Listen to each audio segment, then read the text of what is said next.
You can eat a perfectly respectable lunch, close the container, and then spend the next 6 hours doing something your body handles surprisingly badly. Almost nothing. That is the hidden cost of sitting. A poor meal is obvious.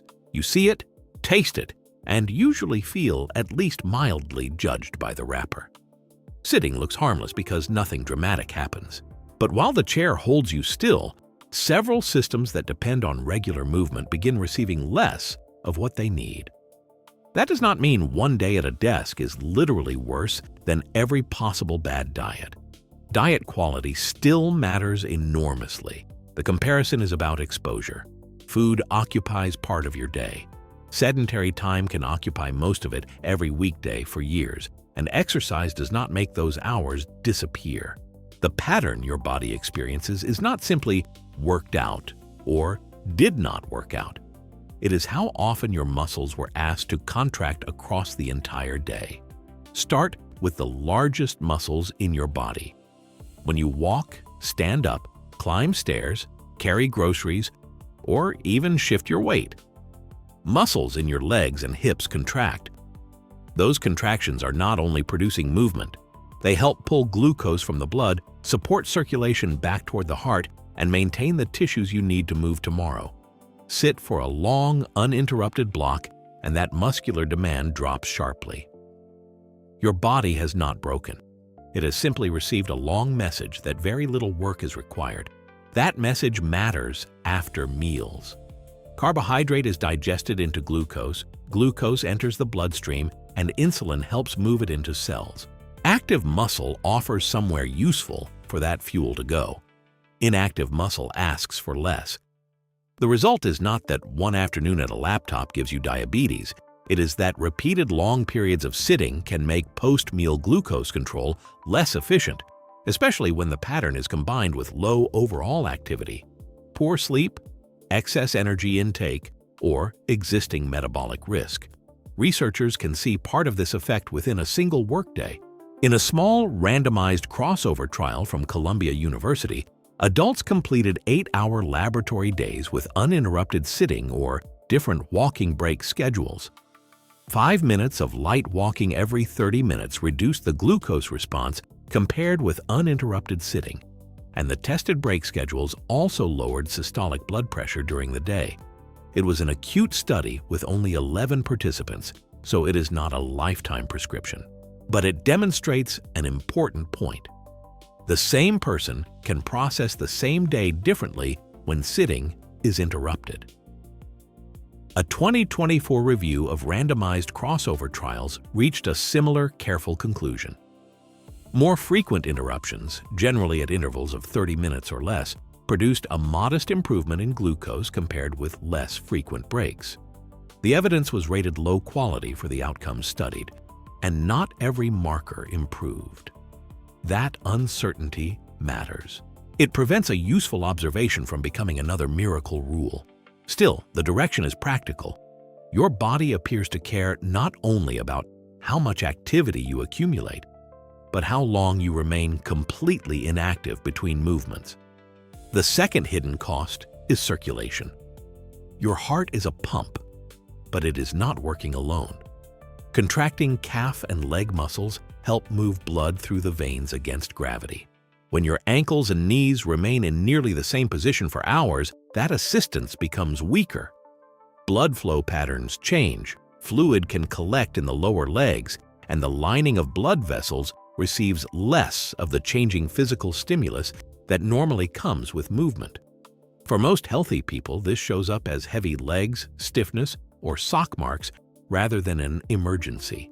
But prolonged immobility is more important for people with clotting risk, recent surgery, pregnancy, certain medications, cancer, or a history of vascular disease.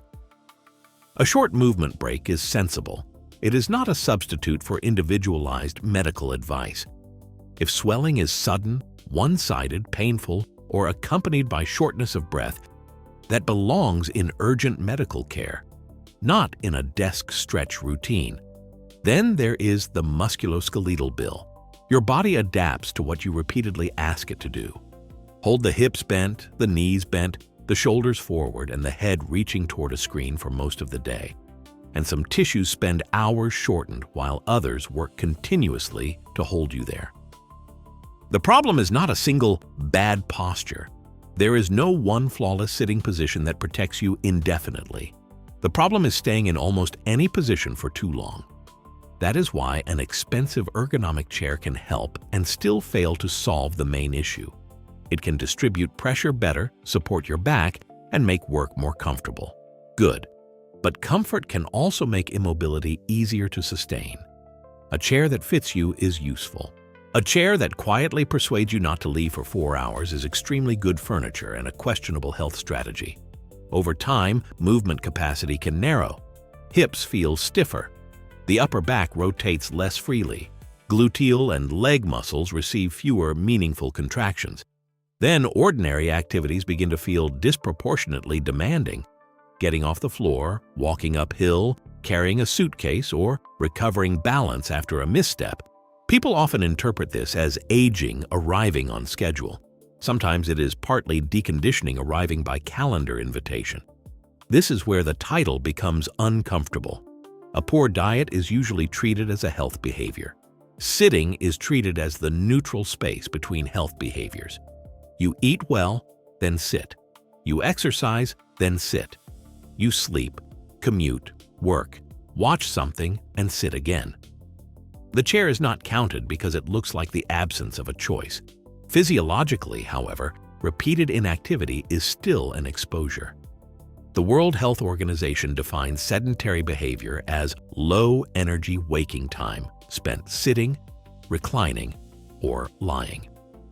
Higher amounts are associated in adults with greater risk of all-cause mortality, cardiovascular disease, some cancers, and type 2 diabetes.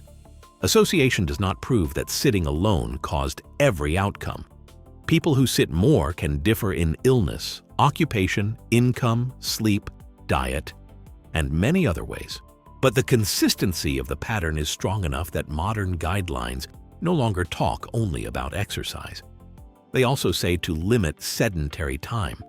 You may be thinking, I train 4 times a week, so this probably does not apply to me. Training changes the equation in your favor. Higher physical activity is associated with lower risk and can offset part of the risk linked with sedentary time. But a workout and a movement-rich day are not identical. One concentrated hour of exercise produces valuable adaptations.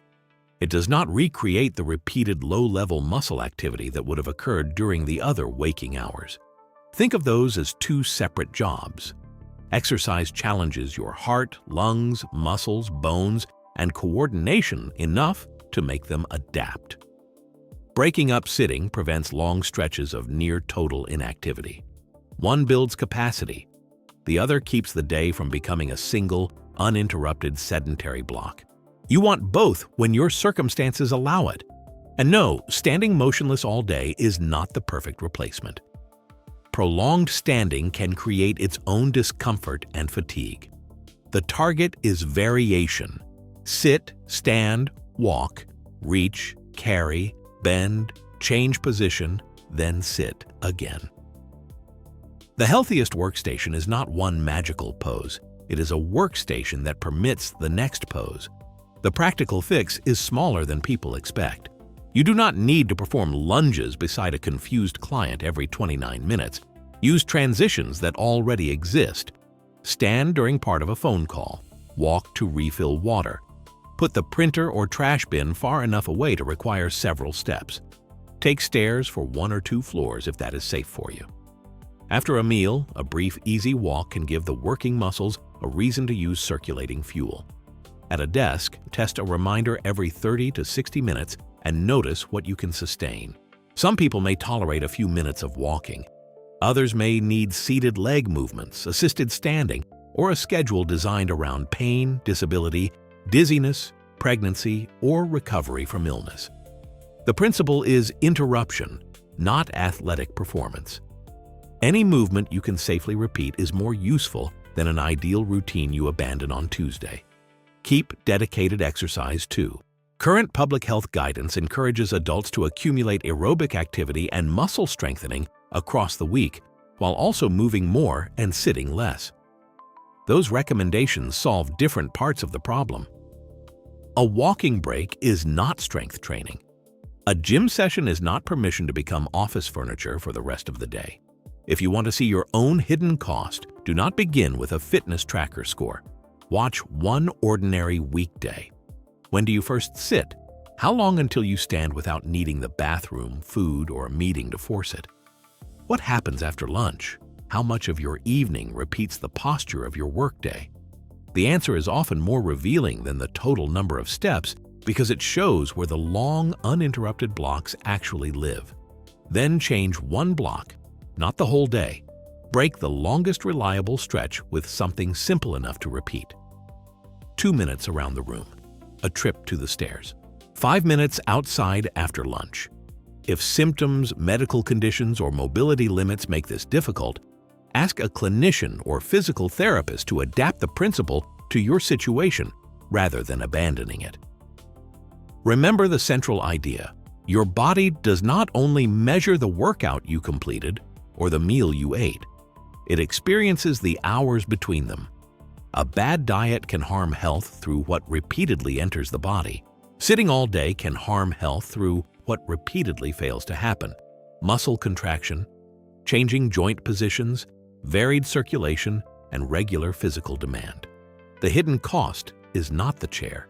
It is letting the chair become the shape of the entire day. Which uninterrupted block could you realistically break tomorrow?